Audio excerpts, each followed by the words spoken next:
ជំរាបសួរពុកម៉ែបងប្អូនចាទើបតែចូលឆ្នាំខ្មែររួចទេប៉ុន្តែទៅជានឹកឃើញចង់ញ៉ាំនំអំបុកបំពងវិញចាហើយខ្ញុំទៅផ្សារស៊ីហ្នឹងបានឃើញគេលក់អំបុកហ៎អញ្ចឹងក៏ចង់ធ្វើនំហ្នឹងញ៉ាំចា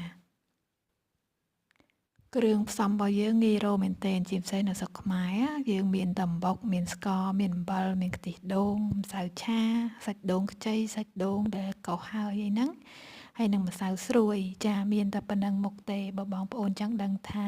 ខ្ញុំផ្សំចំនួនអំបុកប៉ុន្មានហ្នឹងអាចផ្អាកវីដេអូខាងដើមតិចទៅខ្ញុំដាក់គ្រឿងផ្សំនៅក្នុងហ្នឹងស្រាប់ហើយចា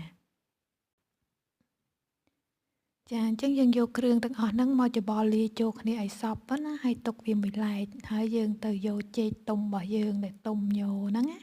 ចាយកវាមកកាត់ជាដុំទូចល្មមទៅទុកធ្វើជាស្នូលហើយបន្តមកទៀតគឺយើងចាប់ផ្ដើម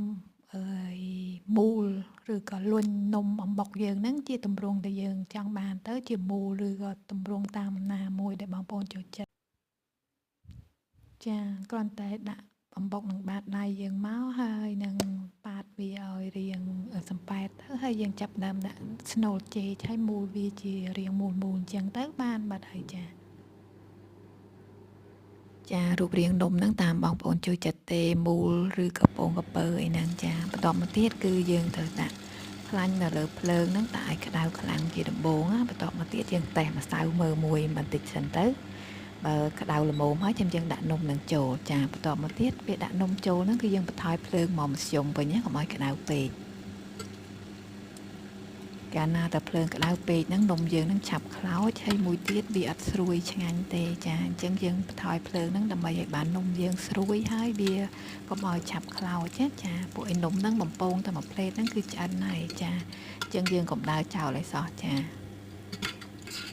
អញ្ចឹងតែយើងមើលវារាងក្រហមល្មមហើយយើងស្រង់នំនឹងចេញមកហើយស្រង់កាកកតិចកទីនឹងចោលទៅចាំដាក់នំថ្មីតទៅទៀតចាចឹងនំអំបុកបំពងយើងអត់មានអីពិបាកធ្វើទេគឺងាយស្រួលធ្វើមែនទែនអរគុណ